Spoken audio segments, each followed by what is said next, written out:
Our speaker today is Molly Bloom, marriage and family therapist. She's been practicing psychotherapy in Vermont and California for over 38 years.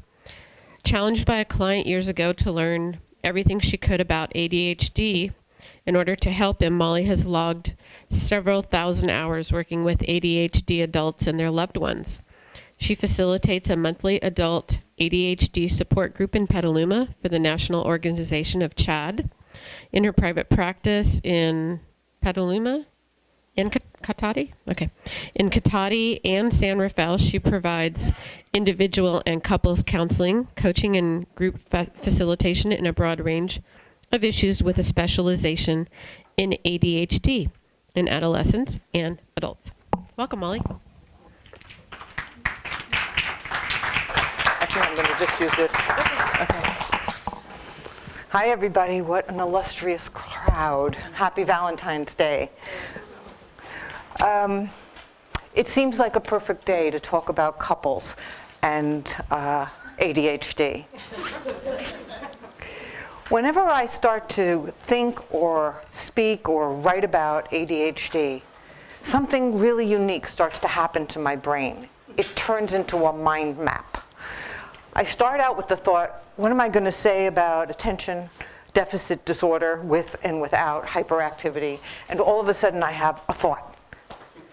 And then I have another thought. And it's an equally important thought that needs to be expressed to you immediately, if not sooner, which leads me immediately to another thought, and then another thought. And they're all really pressing, really urgent, and they really need to be expressed immediately, if not sooner.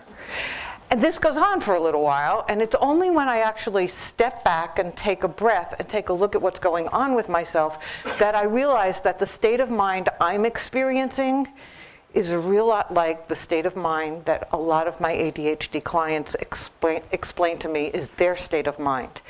And, not surprisingly, it's also the quality of life that a lot of spouses of people with ADHD describe as the way their lives are, being married or hitched to somebody who has ADHD.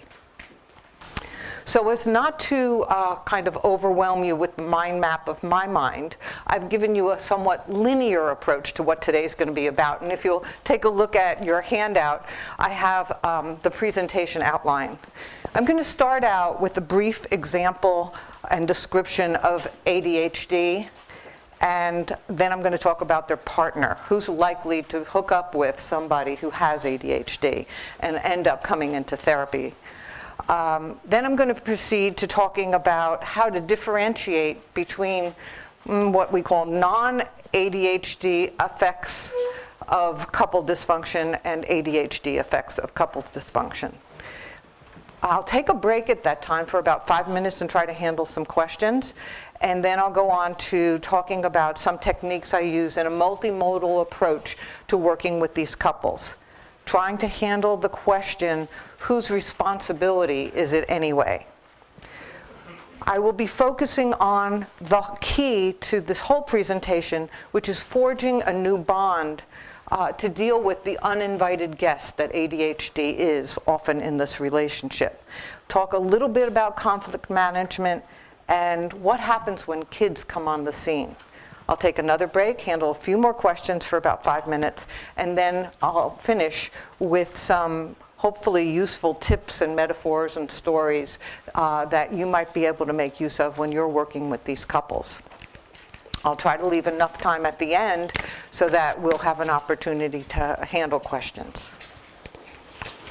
So when I last presented here on adults with ADHD, I described Dr. Thomas Brown's model for understanding ADHD through the filter of executive function impairments. And I've included a small model for you to look at, since this is probably pretty tiny for you. The essence of his description is that in ADHD, the conductor of the orchestra of one's mind is inconsistently present and inconsistently effective. The repercussions of this inconsistency lead to difficulties in 6 strategic areas of functioning, which he labeled activation, focus, effort, emotion, memory, and action. To a greater and lesser extent, these impairments affect an individual's ability to organize, prioritize, activate to work, sustain effort, focus, manage frustration, impulsivity, and emotions, use working memory, and access recall. You could think of having ADHD mind as a vast library of really important information, but having an intermittently accessible filing system, okay? A lot of people with ADHD describe having it as going to work with the flu. One's head sometimes feels muzzy. It's really incredibly difficult to get focused or get any traction on tasks. Everything feels hard. So if you'll assist me for a moment, would you take your handouts and roll them into a tube? Okay. No, but if you let me know that you'd like one. Oh, there may be a couple on some. Okay, great. Okay. So if you would apply one end of the tube to your eye and close your other eye, if you would, and if you need help, use your hand. Okay? And what I'd like you to do is look through this tube and notice what you see. What you see is what's called now. What's not now is everything else. Okay? So what's not now is what happened before when somebody asked you if you would do something later, and you said yes, because that was now. But then you're here, and that's not now, and it's not on your screen. Also, later is over here, which is not now. Therefore, if you need to leave for work later, that's later, and it's not now. You're here, and oh, look at that, I really need to clean the floor. And so you start cleaning the floor, and you go to get a sponge, and you're getting a sponge, because that's now, and then you see the dishes. Oh, I need to put those away. Needless to say, the not now of going to work only becomes now when you suddenly look at the clock and say, oh my gosh, I need to leave now, okay? So along with these executive function impairments, often come the ancillary issues of low self-esteem with concomitant hypersensitivity to criticism. If you think about how that could affect a couple, if you've got a person who's hypersensitive to criticism and they get into a problem, everything's going to sound like an attack needing to be defended against, okay? It also can bring on issues of depression. Approximately 29% of people who have ADD also have some level of depression. That's a lot. This depression can be due to many reasons, but one of them in ADHD is often the frustration and the inability to live up to one's perceived potential, perceived by themselves as well as perceived by the people around them, teachers, people at work, and family. Also, folks with ADHD, 37% of them have some level of anxiety or generalized anxiety disorder. And this, again, can be due to a lot of things, but often in ADHD, it can be due to the fallout from their forgetfulness, from their not meeting deadlines, from being late, from having difficulty initiating, activating, focusing, and especially letting themselves and others down. So they're always on alert. Also, there's a high rate of comorbidity with a plethora of other disorders: OCD, ODD, bipolar, substance abuse, and learning problems. Approximately 2/3 of people with ADD have something else going on. I mention all of these because as you listen to the complaints of a couple that's come into your office, it's important to remember that unlike other couples who may bring similar issues into the room, many of these issues will not be able to be resolved in the same manner that you would expect them to be. You may not be able to approach the solutions from the same perspective you might otherwise use. And the solutions that the couple may ultimately come to may end up being on a completely different plane. The issues often come down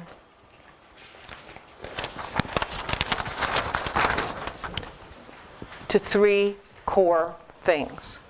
What can actually change? What needs to be accepted? And what strategies are needed to deal with either one of these situations? In fact, one of the ways that you may begin to suspect that ADHD is in the room with you when you're working with a couple, if you don't know about the diagnosis in the beginning, is that nothing that you're doing seems to be working.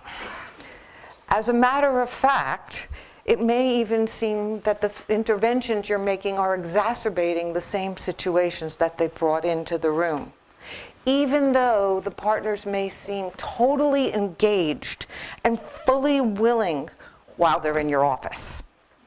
Okay? A sobering statistic is that marriage with ADHD is twice as likely to end in divorce. It's significant. With all this, it's also important to remember that ADHD presents on a spectrum, not only from mild to severe, but with and without hyperactivity, or it can show up as a combination of both of those. Without hyperactivity, as you probably know, folks seem a little spacey, maybe inattentive, dreamy. They sometimes seem out of focus, or that gap in the middle of a conversation. They're there, they're not there. Oh, that's now, not now, right? Okay. With hyperactivity, the person might be highly active, really impulsive, spontaneous, energetic, extremely funny, really social, entertaining, agitated. Okay? Each of these styles are attractive to different kinds of people. And we know with all couples, what in the beginning was a trait that was particularly endearing or seemed to fit perfectly into my particular life script often becomes the very thing that becomes burdensome and leads to unhappiness as the couple goes along and forms a bonded relationship. So who's likely to be their partner, now that we've talked a little bit about the ADHD person?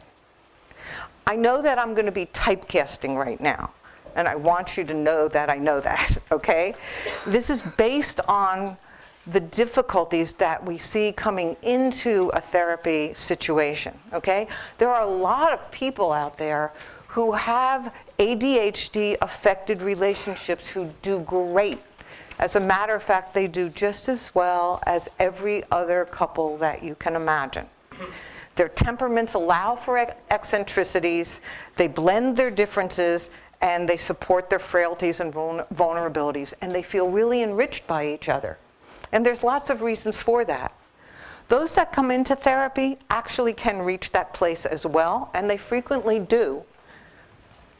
But the road is really hard for a lot of them. It takes a lot of education and often a radical shift in the perspective of at least one of the partners.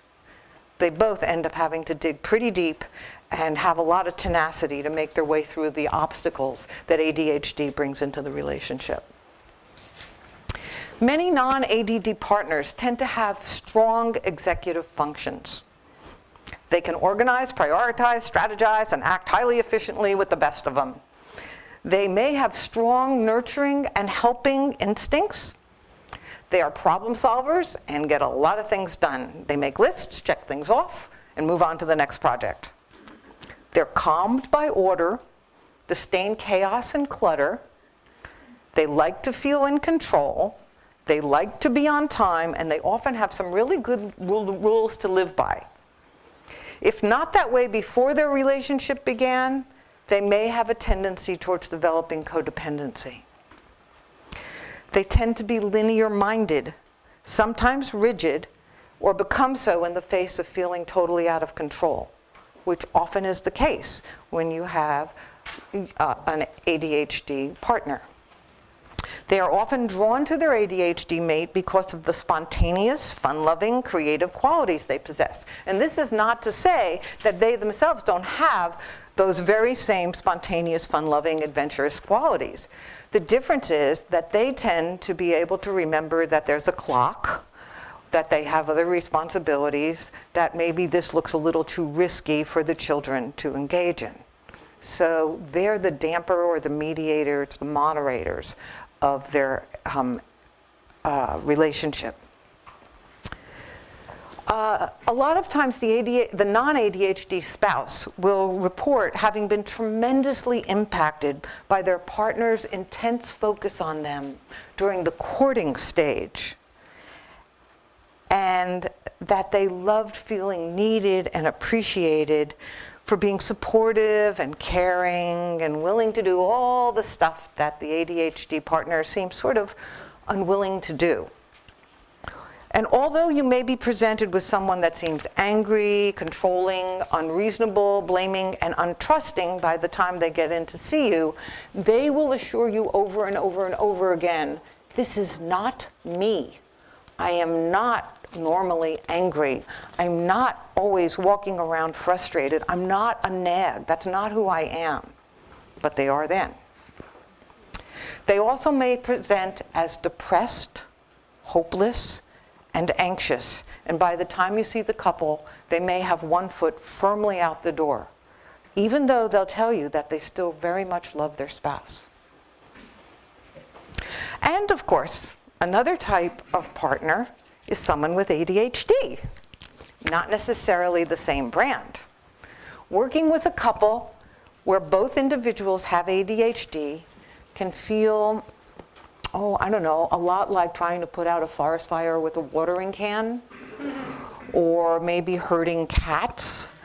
It's fun, it can be challenging, it can be exhilarating, and very often it's profoundly exhausting. I recommend working with each of them individually, and when you put them together, to keep the sessions contained and the goals small and concrete. You're going to need to be really good at tracking, because you'll be called upon frequently to keep the couple on task. So one will say something and sort of go off a little bit, and then the other one will interrupt, and you'll be like pulling the reins in a lot. So when a couple enters therapy with a diagnosis, or at least a suspicion of ADHD, it's helpful to discern when the diagnosis was made, or what the key events have been that have aroused the suspicion that it exists. There's 4 key times to look for. Did this occur before or after marriage? Did it occur after kids came on the scene?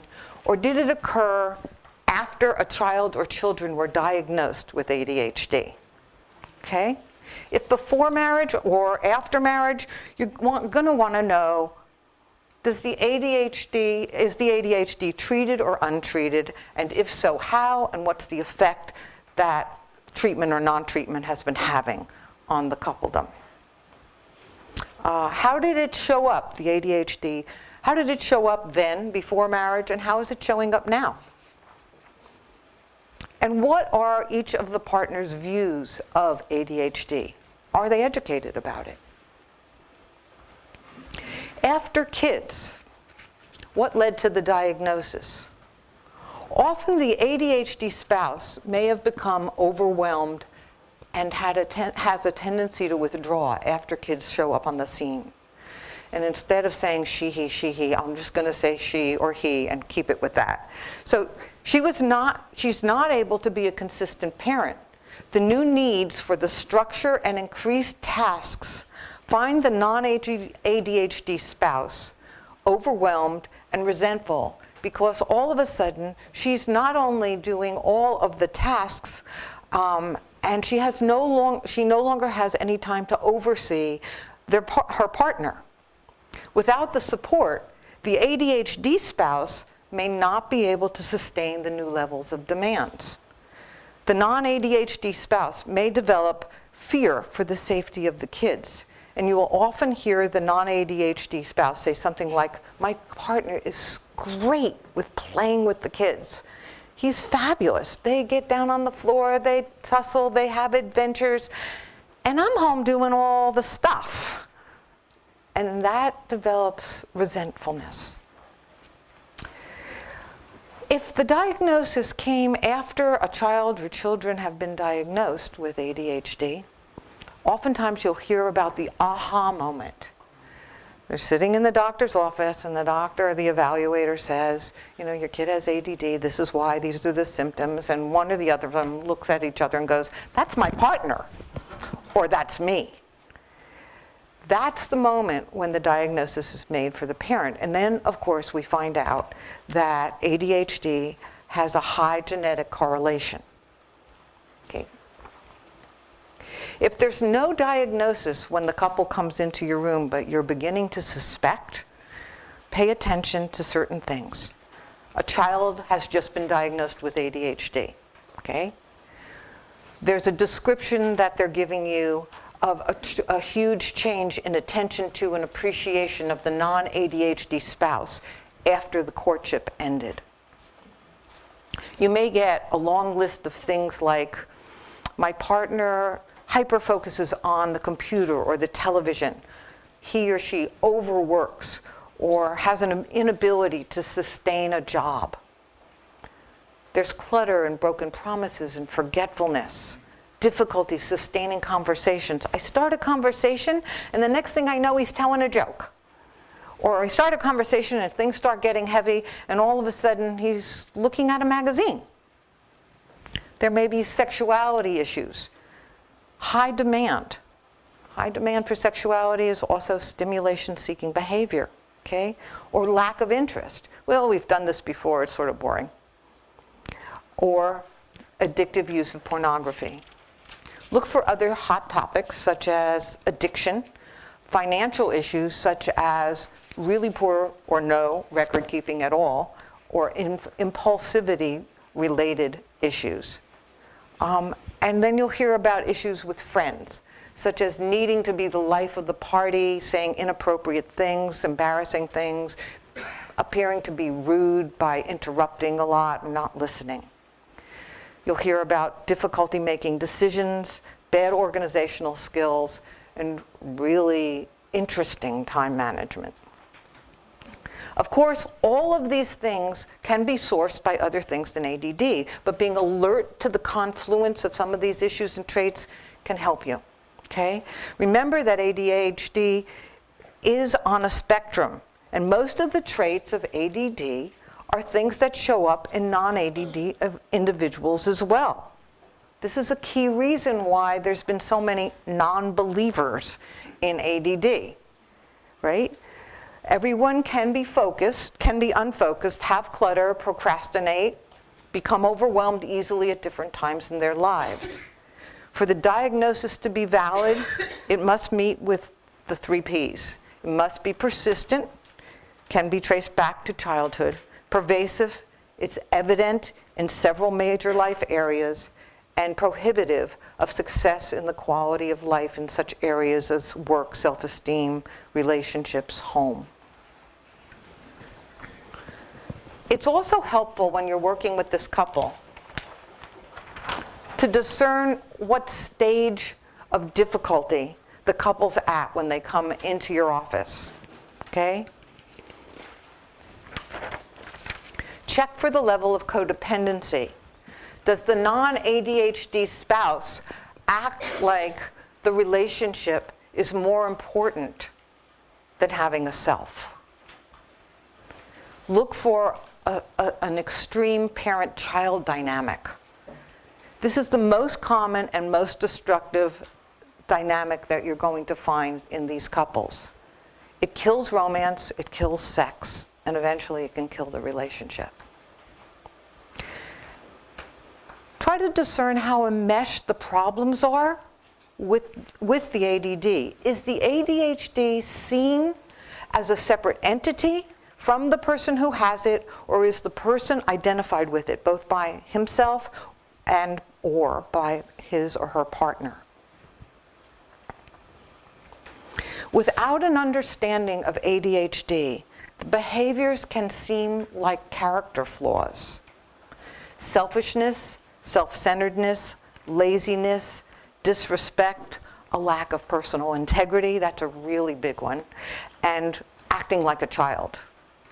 There is a developmental issue here, that there is something that's very childlike in a lot of ADHD individuals. This can turn into a criticism as a character flaw. The non-ADHD spouse's frustration and reactions to the symptoms may become identified as nagging, bullying, acting like a parent. The tendency to assign internal attributions to someone's behavior can create misunderstandings because we observe, when we observe a behavior that we don't understand or we wouldn't do, we tend to have a judgment about it.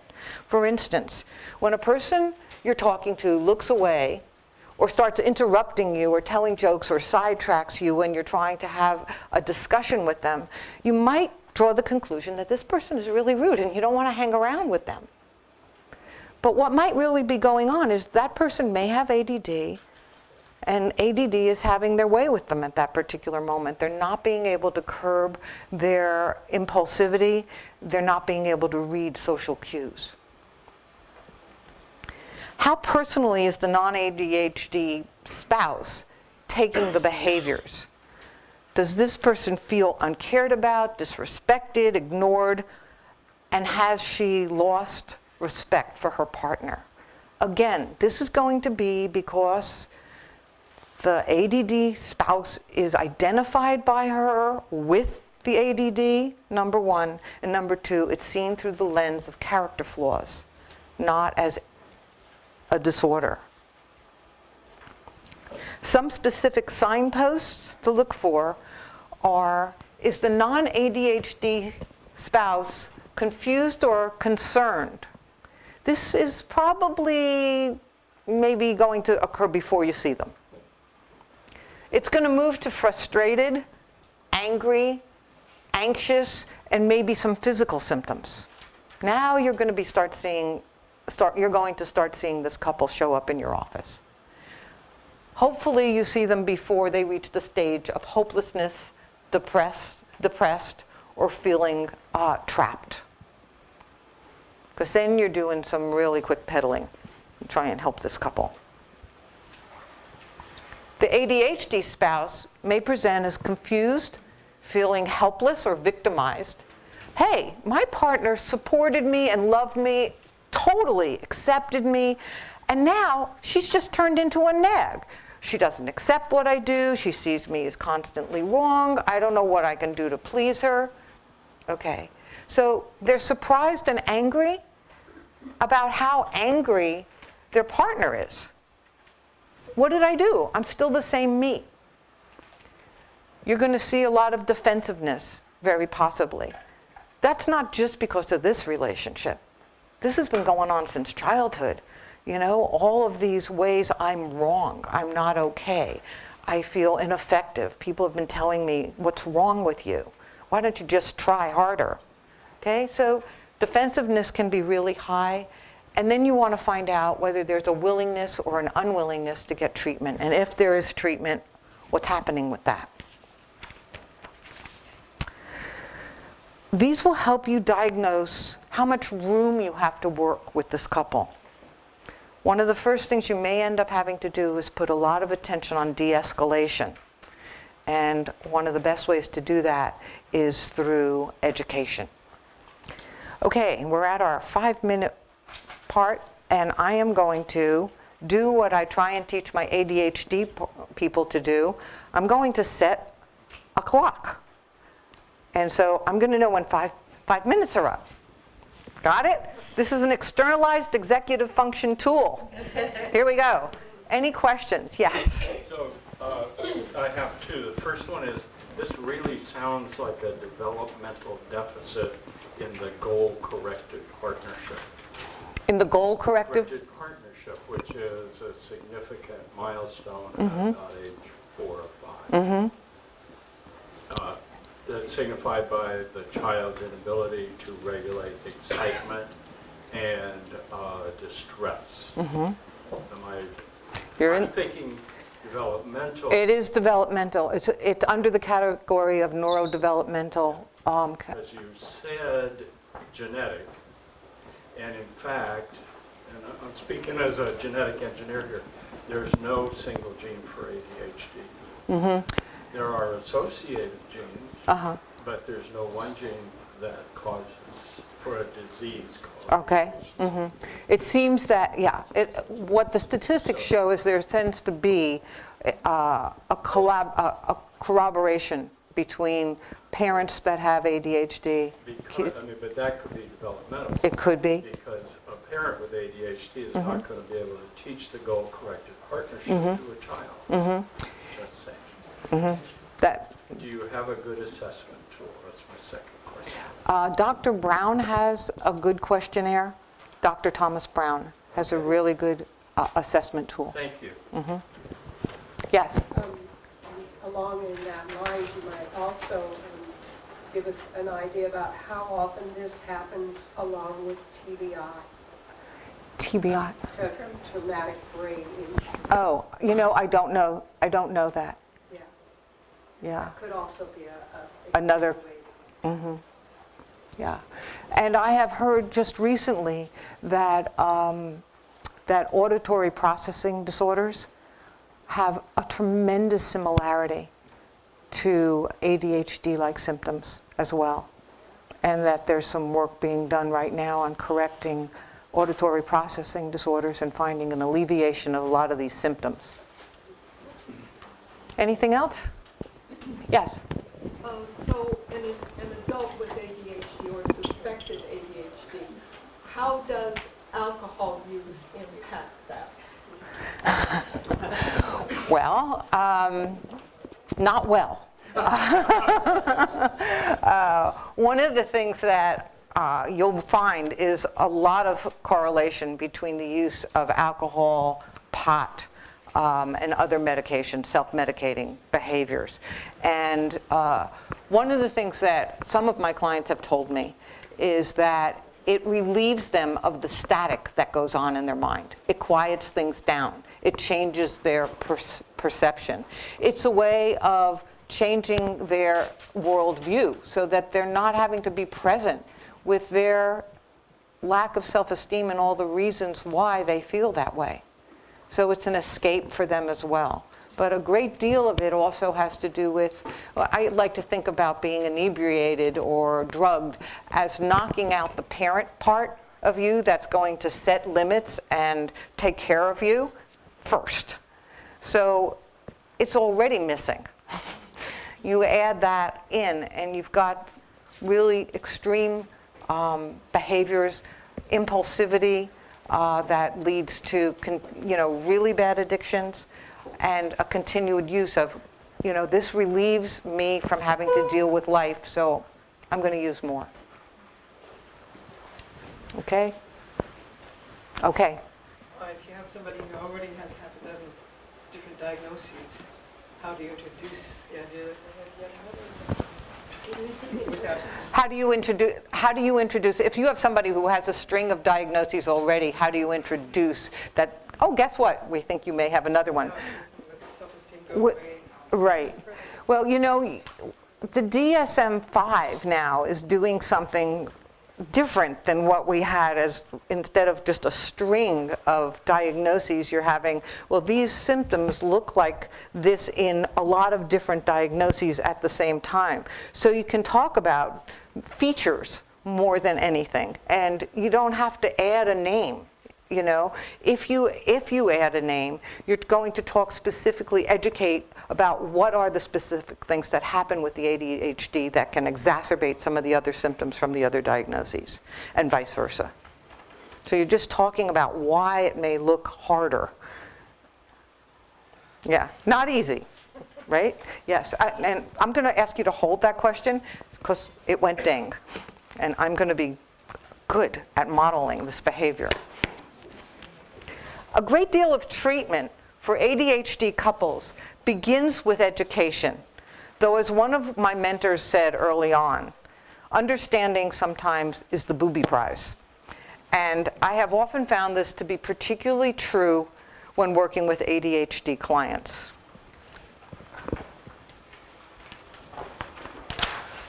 It's frequently said that ADHD is not an issue of not knowing what to do. It's a matter of not being able to do what one knows. Okay, so it's not a lack of intelligence, not a lack of smarts, not a lack in that respect at all. It's how do I get myself to actually be able to do it? I know I want to be on time. That's important. I know I don't want to let my wife or my husband down. That's important. I don't want to leave the kids at school for 3 hours. That's important. But how do I get myself to do that? Okay? When this differentiation is fully grasped by each partner, a great deal of the blame game can become diminished. It's also a very important piece of information for you as a therapist to keep in mind when you start getting frustrated that a lot of the interventions that you're making aren't being followed through. I often think of working with ADHD like a spiritual practice. It takes a lot of breathing, a lot of mindfulness, a lot of appreciation, a lot of acceptance, and a lot of forgiveness, both for yourself, because you may be getting frustrated, and also for your couple. And to teach your couple to use these things is really important. At first, learning about ADHD can be a tremendous relief to both partners. There's a name for what's been going on, and there's a treatment. Yay! However, even with treatment, ADHD does not go away. The couple must come to terms with the fact that if one has it, they both have it. And it's here to stay, like an uninvited guest that won't leave. Like my art? It's critical for each partner to consider his willingness to take on and accept the ADHD and all that it brings into the relationship. And this issue will cycle over and over and over again in this couple, not only in therapy, but in their lives. The partner with ADHD will never think the way the non-ADHD partner thinks. Medication can help. There can be better focus, less forgetfulness, less distraction, and more diligence. However, prioritizing, planning, seeing the big picture among other executive functions may still take a great deal of energy and fall short of expectations, both for oneself and for one's partner. Okay? This shortfall can lead to continued disappointment and grieving by both people in the partnership. Sometimes the diagnosis can also be seen as an excuse for behaviors, and no attempt will be made to actually strategize how to avoid the pitfalls. It's critical to remind both people that there's a distinction between an excuse and a powerful explanation. There's still the responsibility for figuring out what can be done even if something can't change. What's a strategy? This is so, but what can we do around it to make that which is so still workable in our relationship? It's also easy for the non-ADHD spouse to forget how difficult it is to change for an adult. Any adult. All of us, right? With or without ADHD, it's hard to change something you've been doing your whole life. When they get that, and oftentimes they get it when they have to start confronting their own codependency, then things begin to even out and you have a chance to bring the relationship into a little more balance as far as what needs to change and what can change. Once the couple's been educated about ADHD, its causes and effects on the behaviors and actions of the individuals, I work to separate out the couple from the ADHD. I explain that if ADHD exists, then not only the person who's been diagnosed with it has it, but the couple and the family as a whole have it as well.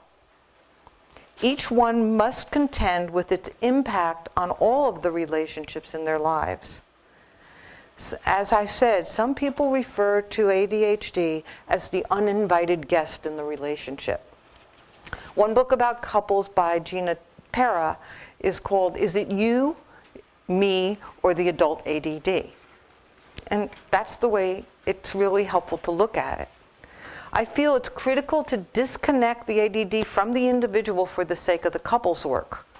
This way, both partners can bond together around how to deal with its impact on each of them.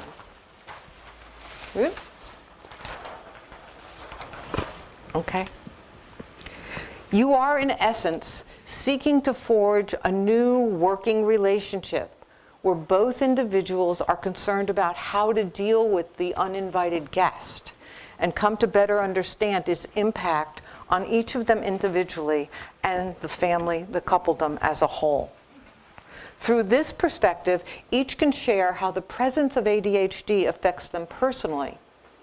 I find that doing three-chair work, with me sometimes being the voice of the ADHD partner, is often not the ADHD partner, the ADHD itself can really help. So here we are in our three-chair situation.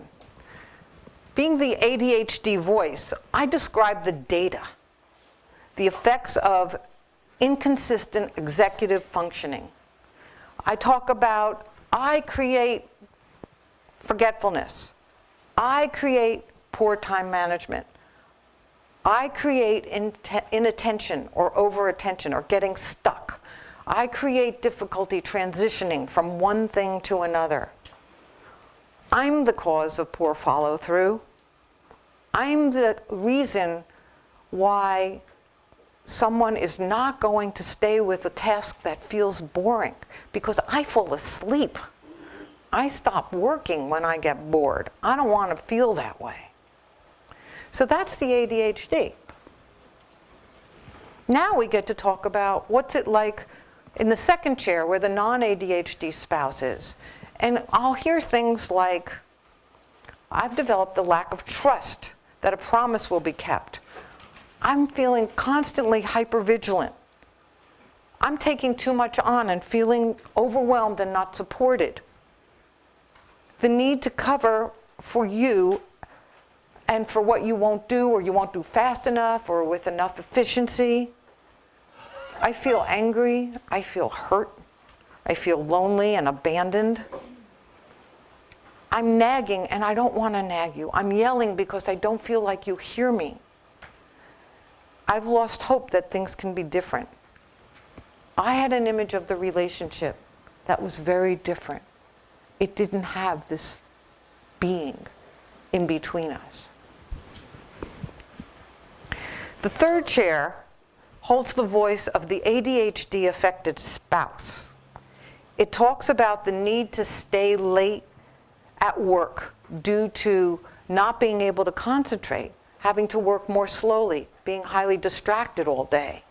Not because I don't want to be here for you, but because of him. I also have developed hypervigilance to protect against making mistakes. I don't want to be caught out. I don't want to be feeling like I'm wrong all the time. I hate feeling overwhelmed by simple tasks because he won't let me figure out where to start or what to do first.